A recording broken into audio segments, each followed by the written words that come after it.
As-tu déjà ressenti que quelque chose d'invisible te tirait loin de la prière, loin du Coran, loin de ta foi?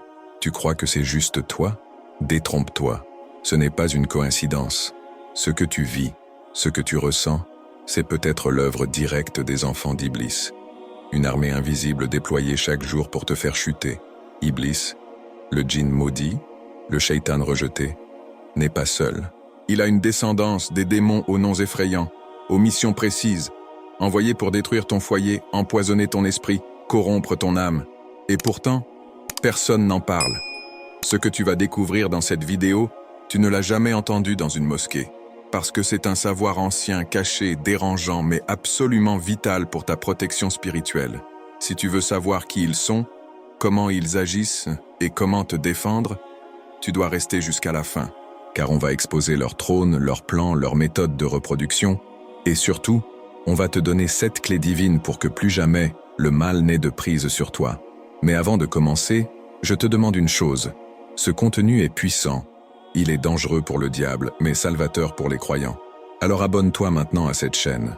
Beaucoup regardent nos vidéos sans s'abonner, et pourtant, c'est ici que tu trouveras les secrets pour survivre spirituellement dans un monde gouverné par l'invisible. Clique sur s'abonner et active la cloche, car ce que tu vas apprendre peut littéralement sauver ton âme. Il y a des questions qu'on évite souvent de poser. Des questions qui dérangent, qui éveillent quelque chose de profond en nous. Et pourtant, elles nous poursuivent dans le silence de nos doutes spirituels. L'une de ces questions est celle-ci. Iblis, le shaitan, le maudit, a-t-il des descendants? Des enfants qui marchent encore aujourd'hui sur la terre, accomplissant sa funeste mission? Dans le Coran, Allah subhanahu wa ta'ala mentionne dans la sourate Al-Kahf 18-50 « Prendrez-vous Iblis et sa descendance pour alliés en dehors de moi ?» Ce verset, souvent lu mais rarement médité, cache une énigme. Qui sont ses descendants? Le djinn déchu n'agit pas seul. Il dispose d'une lignée occulte, une progéniture démoniaque qui poursuit son œuvre de tentation, de sorcellerie, de chuchotement, waswas et de destruction. On ne peut pas ignorer que dans les hadiths, le prophète Muhammad sallallahu alayhi wa sallam nous met en garde contre la ruse du diable, ses plans finement élaborés et sa capacité à se dissimuler dans les détails de notre quotidien. Mais ce que l'on sait moins, c'est que cette influence se manifeste parfois à travers des êtres invisibles. Les enfants d'Iblis, chacun d'eux, selon les exégètes anciens, a une mission bien précise. L'un sème la division dans les familles, l'autre inspire la fornication, un autre encore distille le mensonge commercial. Leur nombre est incalculable, et leur action, constante. Ces démons, tapis dans l'ombre, œuvrent à éloigner le musulman de la foi, du halal et de la spiritualité pure. Mais attention mon frère, ma sœur, il ne s'agit pas de tomber dans la peur ou la paranoïa. Il s'agit de connaissance. Le Coran nous enseigne à reconnaître nos ennemis. Le diable est pour vous un ennemi, prenez-le donc pour ennemi. Sourate Fatir 35-6. Savoir que le mal agit avec ruse ne signifie pas qu'il doit régner sur nos vies. Cela signifie qu'il est temps d'ouvrir les yeux, d'ôter le voile de l'ignorance et de comprendre comment l'islam nous éclaire sur ces vérités cachées. La lignée d'Iblis n'est pas une légende. Elle est une réalité spirituelle, bien que dissimulée aux yeux des profanes. Prenons un exemple simple. Lorsque tu ressens une envie subite de mentir, de repousser la prière, de céder à la colère ou de semer une rumeur, ne pense pas que cela vient simplement de toi. Il se peut que ce soit l'un de ces enfants d'Iblis, chargé d'une tâche spécifique, qui exerce une influence subtile sur ton cœur. Cette réalité invisible est décrite avec précision dans les textes islamiques. On y trouve les noms de certains de ces démons, Zaalbour, Dassassim, Awar, Miswat, Kanzab. Chacun avec son domaine, chacun avec son piège. La chute d'Iblis ne fut pas la fin. Elle fut le début d'un empire de l'ombre, établi sur un trône au-dessus de l'eau, comme le rapporte un hadith authentique. Et pourtant, au cœur de cette obscurité, une lumière demeure, celle de la guidance d'Allah subhanahu wa ta'ala. Aucun démon, aucun enfant d'Iblis ne peut dominer un croyant sincère, un musulman ferme dans sa foi, qui récite l'ayat al-Kursi, qui garde son voudou, qui accomplit ses prières à l'heure. Ce savoir n'est pas pour effrayer, il est pour armer. La véritable protection, c'est de savoir. Et quand on sait, on agit. Alors continue avec moi, car ce que tu vas découvrir ensuite va encore plus loin. Plongeons maintenant dans le mystère de la reproduction d'Iblis. Le Coran ne donne pas de détails explicites sur la reproduction d'Iblis, mais il laisse entrevoir une réalité mystérieuse, presque dérangeante. Certains exégètes islamiques, en contemplant le verset de Surat Al-Kahf 18-50, affirment que si Allah subhanahu wa ta'ala parle de la descendance d'Iblis, alors cette progéniture existe bel et bien, même si on ignore comment elle naît. C'est ici que le mystère s'épaissit. Car comment un djinn maudit exclu du paradis, sans mention d'épouse, pourrait-il engendrer des enfants? Et pourtant, la réponse pourrait bouleverser notre vision du monde invisible. Des théories anciennes, rapportées dans les écrits de grands savants, suggèrent qu'Iblis aurait reçu de la part d'Allah subhanahu wa ta'ala un pouvoir unique de reproduction sans besoin d'une compagne. Imagine un instant, un être capable de se multiplier par sa seule volonté, sans union charnelle, sans nécessité biologique. D'après certains récits, Iblis pondrait des œufs, et de chacun d'eux sortirait un démon, prêt à accomplir une mission précise. Ces œufs seraient déposés dans des lieux impurs, dans des coins sombres, là où la sorcellerie, la tentation et la désobéissance sont les plus fortes. Une autre hypothèse va plus loin encore. Il pourrait créer instantanément ces rejetons à partir d'un acte de volonté ténébreuse. Chaque jour, selon ces récits, des milliers de démons verraient le jour, constituant une armée satanique sans cesse renouvelée. Il est fascinant et terrifiant de constater que cette capacité de reproduction n'a qu'un seul but, assurer une présence constante du mal, propager les chuchotements, waswas, alimenter la ruse, inciter à la fornication, semer le doute et détourner les croyants de leur foi. C'est une stratégie vieille comme le monde, mais toujours efficace. Et si nous ne comprenons pas cette stratégie, si nous ne la reconnaissons pas, nous risquons de la subir sans défense. Ainsi, savoir comment Iblis agit, c'est déjà commencer à le combattre. Pour ceux qui pensent que cela relève du mythe, rappelons-nous que le djinn, par nature, échappe à notre vue. Mais il n'échappe pas à l'influence qu'il exerce. Quand un homme s'éloigne subitement de la prière sans raison apparente, quand un couple s'effondre en quelques jours, quand un croyant perd toute motivation spirituelle, cela peut être le signe d'une influence démoniaque subtile, d'un enfant d'Iblis envoyé en mission.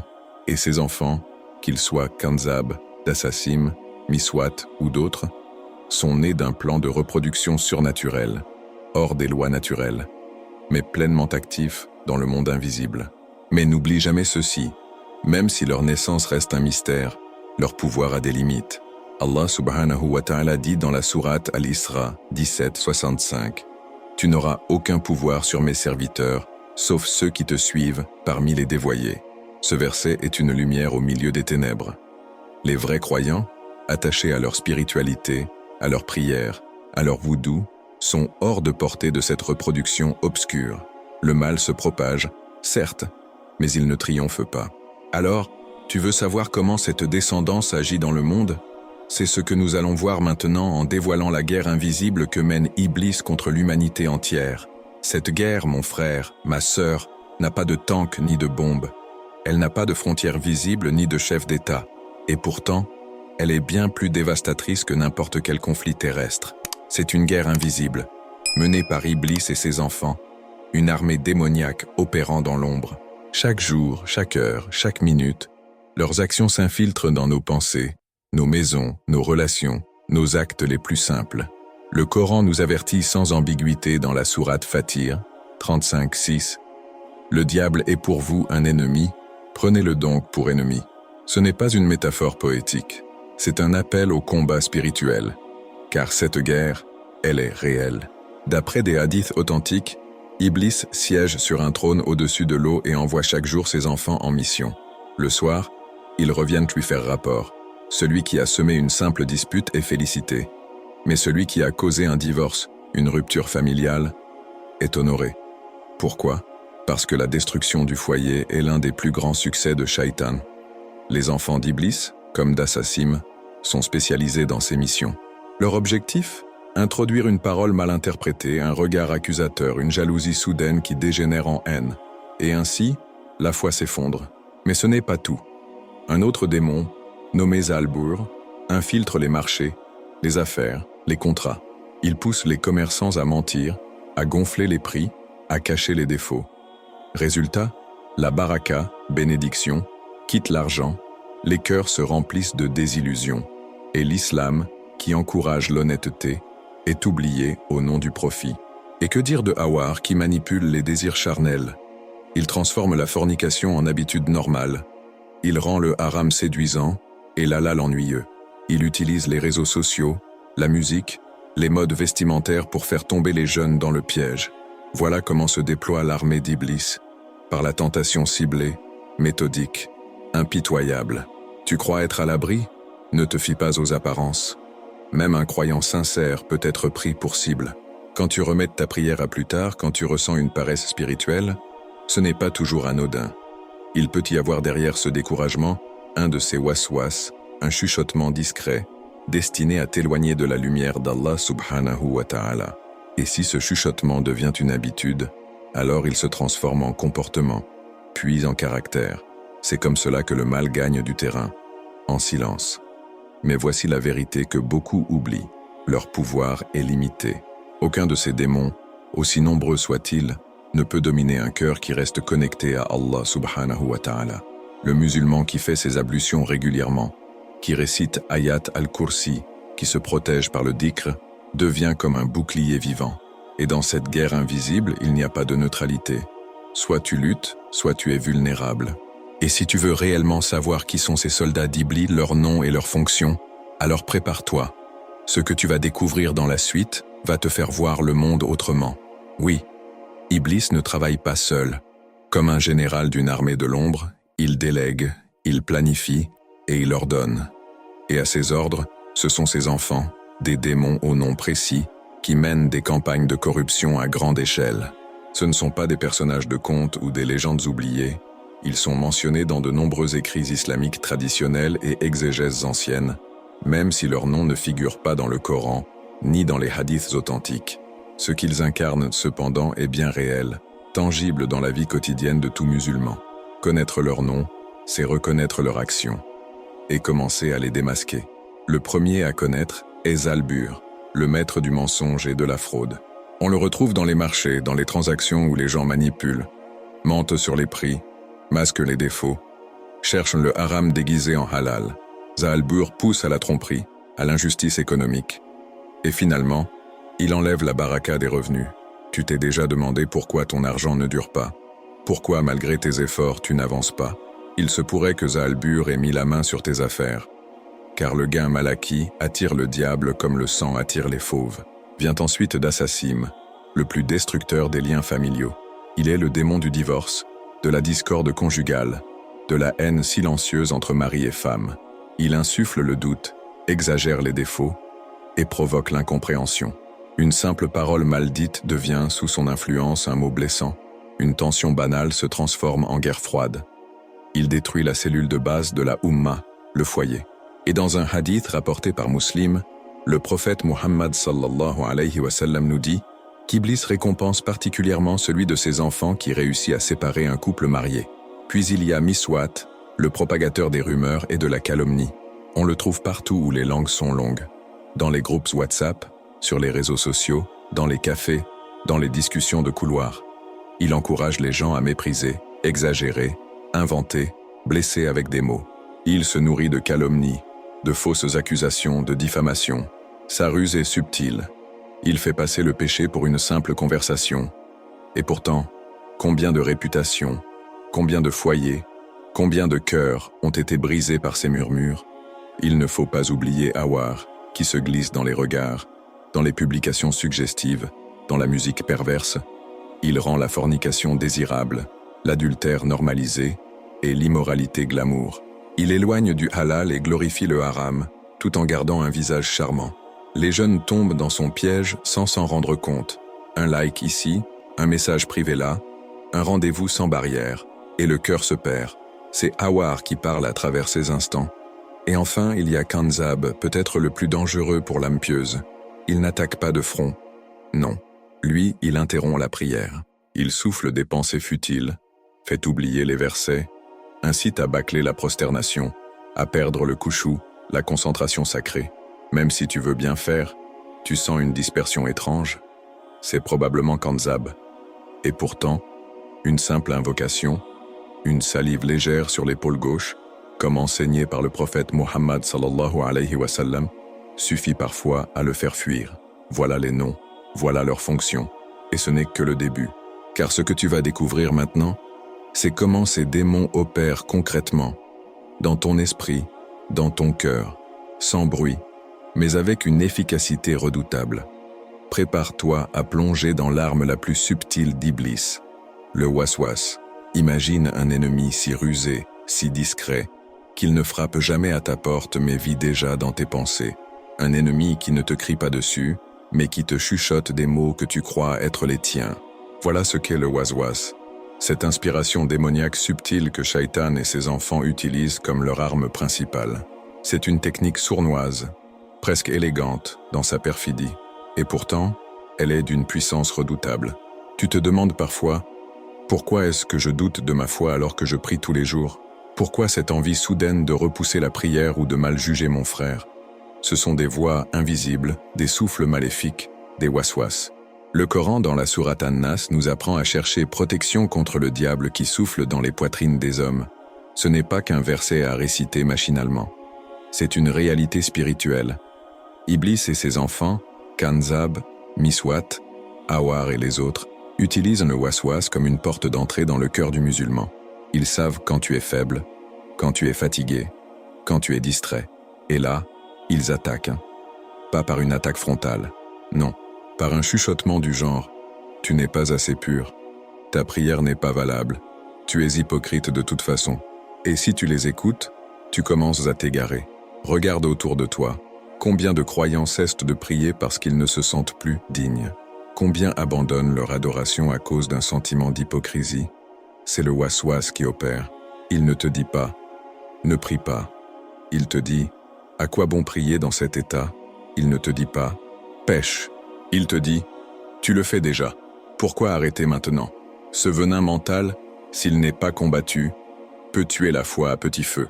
Et le plus terrible, c'est qu'on pense que cela vient de nous, alors qu'en réalité, c'est un piège de Shaitan, savamment orchestré par sa descendance. Mais il existe des armes spirituelles. Le prophète Muhammad sallallahu alayhi wa sallam nous a enseigné de cracher légèrement sur l'épaule gauche lorsque l'on ressent ces troubles pendant la prière, de réciter Surat al-Falaq et An-Nas matin et soir, de faire le dhikr, de maintenir son wudu, de réciter Ayat al-Kursi après chaque prière. Ce sont des boucliers puissants, efficaces, testés par des générations de musulmans pieux. Et quand on les applique avec sincérité, le waswas recule, le silence revient, le cœur retrouve la paix. Et tu sais quoi? Même si le waswas semble inoffensif comparé aux grands péchés comme le divorce, la fornication, la sorcellerie, il est en réalité leur racine. Car tout commence par une pensée, une idée, une suggestion démoniaque. C'est là que commence la chute. Alors, si tu veux éviter les grands pièges d'Iblis, commence par démasquer les petits. Et si tu veux savoir où il frappe avec le plus de violence, là où il est le plus récompensé, alors laisse-moi t'emmener au cœur de son plan. La destruction des familles. C'est dans le foyer que commence la foi. C'est dans l'intimité du couple, dans la chaleur d'un regard échangé entre époux, dans la prière partagée au lever du jour, que se construit la spiritualité quotidienne. Et c'est précisément pour cela que Iblis, le djinn déchu, concentre tant de ses efforts à détruire les familles. Il le sait, un foyer uni autour de la foi, de la prière, du voudou et du halal est une forteresse difficile à pénétrer. Mais divise ce foyer, détruis ce lien, et tu auras brisé la première ligne de défense du croyant. Voilà pourquoi, dans un hadith rapporté par Muslim, le prophète Muhammad sallallahu alayhi wa sallam affirme qu'Iblis récompense le plus celui de ses démons qui parvient à séparer un mari de sa femme. Et ce démon a un nom. Il s'appelle Dassassim. Il est spécialisé dans la division conjugale. Il ne surgit pas avec des cris, mais avec de petites semences de rancune. Un soupçon ici, un oubli là, une parole blessante mal interprétée, une tension répétée qui lentement mais sûrement éteint l'amour. Un jour, tu te rends compte que tu ne parles plus à ta femme, ou que ton mari ne te regarde plus avec tendresse, et derrière cette distance, il y a peut-être Dassassim, soufflant, insinuant, détruisant. C'est le maître des discordes conjugales, et il est honoré à chaque divorce, à chaque foyer brisé. Ne pense pas que c'est anodin. Un divorce ne touche pas que deux personnes. Il touche des enfants, une famille élargie, une communauté. Iblis ne détruit pas seulement une relation, il détruit un modèle, une école de foi, un refuge spirituel. Le foyer musulman est censé être un lieu de baraka, de paix, de protection contre le mal.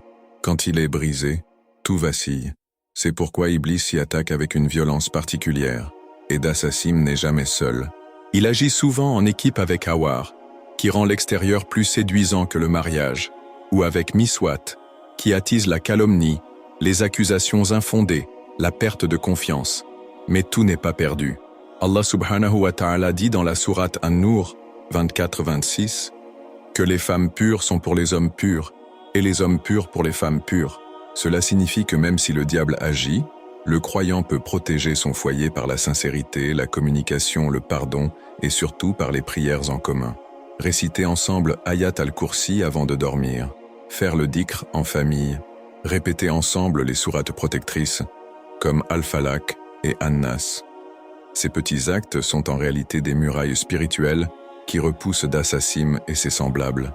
Et voilà pourquoi, lorsque tu entends parler d'un couple qui se sépare, ne juge pas trop vite. Prie pour eux. Il se peut qu'ils aient été victimes de cette guerre invisible, sans même s'en rendre compte. Et si toi aussi tu sens des tensions naître dans ton propre foyer, prends cela au sérieux, car la destruction du foyer est l'un des triomphes majeurs d'Iblis. Mais ne t'inquiète pas, il existe des clés spirituelles puissantes pour se défendre. Tu veux les connaître? Alors viens avec moi maintenant découvrir comment se protéger des enfants d'Iblis. La première chose que tout croyant doit comprendre, c'est ceci. Allah subhanahu wa ta'ala ne nous a pas laissés sans défense. Pour chaque attaque du diable, chaque ruse d'Iblis, chaque chuchotement de waswas, il existe une arme spirituelle, un rempart coranique, une clé divine. Mais encore faut-il les connaître, les comprendre et surtout les utiliser avec régularité et sincérité. Car les enfants d'Iblis, Dassassim, Kanzab, Hawar, Zaalbur, Miswat ne se fatiguent jamais. Ils guettent, persistent et s'attaquent jour et nuit à nos cœurs, nos pensées, nos foyers. C'est pourquoi il est vital d'élever autour de soi une forteresse de foi. La première clé, c'est de chercher refuge auprès d'Allah subhanahu wa ta'ala. C'est simple mais puissant. A'udhu billahi minash shaitanir rajim. Cette invocation, récitée avec cœur au moment de la colère, de la tentation ou de la paresse spirituelle, crée une barrière invisible contre les attaques des djinns. La deuxième clé, c'est la récitation de l'Ayat al-Kursi, Surat al-Baqarah 2, 255, après chaque prière obligatoire et surtout avant de dormir. Le prophète Muhammad sallallahu alayhi wa sallam a affirmé que celui qui récite cette ayat avant de dormir sera protégé par un ange envoyé par Allah jusqu'à l'aube. Troisième clé, lire chaque matin et chaque soir les deux sourates protectrices, Al-Falaq 113 et An-Nas 114. Ce sont les armes les plus redoutées par les démons, car elles appellent la protection directe d'Allah contre le mal du souffle dans les nœuds, contre la jalousie, contre les chuchotements du diable. Ces récitations, faites 3 fois chaque matin et soir, créent une aura spirituelle puissante. La quatrième clé, c'est de préserver son voudou, son état de pureté rituelle. Le shaitan déteste la propreté, surtout spirituelle. Le hadith dit clairement que le diable ne s'approche pas de celui qui reste en état d'ablution. Cinquième clé, éviter les environnements du péché. Les lieux où la fornication, la rumeur, le haram sont banalisés attirent la descendance d'Iblis. Un croyant ne doit pas seulement fuir le péché, mais aussi les endroits qui l'encouragent. La sixième clé est le dhikr, la récitation régulière des invocations et la mention d'Allah. Le prophète sallallahu alayhi wa sallam disait « L'exemple de celui qui se souvient d'Allah et de celui qui ne s'en souvient pas est comme celui du vivant et du mort. Le dhikr, c'est la lumière dans l'ombre. » Enfin, la septième clé, et sans doute la plus importante, la prière régulière avec khushu, recueillement profond. C'est le centre névralgique de la protection. Quand un croyant prie avec le cœur, il devient invincible. Le Coran dit dans la sourate Al-Ankabut 29-45, la prière empêche de commettre les turpitudes et les actes blâmables. Ce n'est pas une promesse creuse, c'est un bouclier, une épée, un remède. Et même si les enfants d'Iblis t'attaquent avec ruse et constance, ta prière te relève, te purifie, te fortifie. Voilà, mon frère, ma sœur, ces 7 clés sont entre tes mains. Elles sont simples, mais puissantes. Et surtout, elles sont à ta portée. Tu n'as pas besoin d'être un érudit ou un savant pour les utiliser. Il suffit de foi, de discipline et d'un cœur sincère. Et si tu veux comprendre d'où Iblis tire sa force, comment il dirige son armée, tu dois maintenant connaître l'emplacement de son trône et le pouvoir qu'il exerce depuis les profondeurs du monde invisible. Peu de croyants le savent, mais Iblis, ce djinn maudit, ce démon banni, ne vagabonde pas sans but dans l'univers. Il a un trône, un siège de commandement, un lieu d'autorité à partir duquel il planifie la corruption de l'humanité. Le prophète Mohammed sallallahu alayhi wa sallam, dans un hadith rapporté par Muslim, nous apprend que le trône d'Iblis se trouve au-dessus des eaux, quelque part dans un domaine invisible à l'œil humain, mais bien réel dans l'au-delà du monde matériel. C'est de là qu'il envoie ses enfants, ses démons, en mission. Ce n'est pas une image symbolique, c'est un fait spirituel. Imagine cette scène. Chaque matin, Iblis convoque ses sbires, Zalbur, Dassassim, Kanzab, Miswat, Awar et tant d'autres. Chacun reçoit une mission, semer une calomnie, causer un divorce, inspirer une fornication, souffler des waswas pendant la prière, détourner un musulman croyant de son voudou, de sa foi ou de son Coran. Et le soir venu, les démons reviennent, rapportent leurs méfaits. Iblis écoute, juge, et, écoute bien ceci, récompense celui qui aura réussi à briser une famille, car cela, pour lui, est une victoire suprême. Voilà l'étendue de sa cruauté, voilà la noirceur de son cœur. Ce trône au-dessus de l'eau a été interprété par certains sages musulmans comme un signe de sa prétention à imiter le trône d'Allah subhanahu wa ta'ala. Mais c'est une illusion, une parodie maudite, un royaume d'ombre sans vraie puissance. Car en vérité, comme Allah le dit dans la sourate An-Nahl 16:99, certes, il n'a aucun pouvoir sur ceux qui croient et placent leur confiance en leur Seigneur. C'est là la clé. Iblis peut commander, manigancer, envoyer ses enfants démoniaques, mais il est impuissant face à la lumière de la foi sincère. Ce trône n'est pas seulement un lieu de commandement, c'est un centre d'orgueil, de ruse, de sorcellerie et de stratégie démoniaque. Et pourtant, Allah subhanahu wa ta'ala nous a armés contre cette centralisation du mal. Le Coran, les prières, les ablutions régulières, les sourates protectrices, l'ayat al-Kursi, sont des armes suffisantes pour couper les ordres venus du trône d'Iblis avant même qu'ils n'atteignent ton cœur. Même si tu ne peux voir ce trône, tu peux ressentir ses effets et tu peux t'en protéger par la constance dans la spiritualité. Alors maintenant que tu sais où le diable siège, que tu connais ses enfants, leurs noms, leurs missions, leurs techniques, il ne te reste qu'une question à te poser. Comment vas-tu renforcer ta foi pour ne jamais être un pion dans le plan d'Iblis? Et si tu veux aller plus loin, si tu veux comprendre comment intégrer durablement ces protections dans ton quotidien, alors ce qui vient ensuite sera la synthèse spirituelle dont tu as besoin pour résister aux forces invisibles. Alors maintenant que tu connais les noms, les missions et les stratégies des enfants d'Iblis, dis-moi sincèrement, as-tu déjà senti leur influence dans ta propre vie? Un doute qui t'éloigne de la prière? Une dispute qui surgit sans raison? Une tentation qui semble impossible à ignorer? Ce n'est pas un hasard. Partage ton expérience dans les commentaires, ce que tu ressens, ce que tu vis, car ta parole peut guider quelqu'un d'autre dans l'obscurité. Et si ce contenu t'a apporté des clés pour te défendre, laisse un like, abonne-toi à cette chaîne Lumière dans l'ombre et active les notifications. C'est la seule manière de ne pas manquer les prochaines révélations spirituelles qui, comme celle-ci, peuvent protéger ton âme. Et maintenant, regarde la vidéo suivante qui va apparaître à l'écran. Les secrets cachés d'Ayat al-Kursi, la plus puissante des protections contre Shaitan. Ne pars pas sans l'avoir vue. Ta foi en dépend.